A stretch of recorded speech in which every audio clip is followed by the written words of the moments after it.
Let me ask you a question. What is the first thing you think about when you wake up?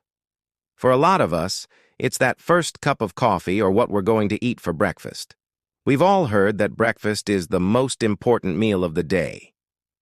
But what if I told you that when you eat it might be even more important than what you eat, especially if you're aiming for a long and healthy life? Stick around, because today we were diving into some fascinating science that reveals the best time to eat your first meal of the day to potentially extend your lifespan. For decades, the standard advice has been pretty simple. Eat breakfast within an hour of waking up to kickstart your metabolism. It makes sense, right? Fuel up your body after a long night of fasting. This idea became the cornerstone of nutritional advice. Cereals, toast, eggs, orange juice.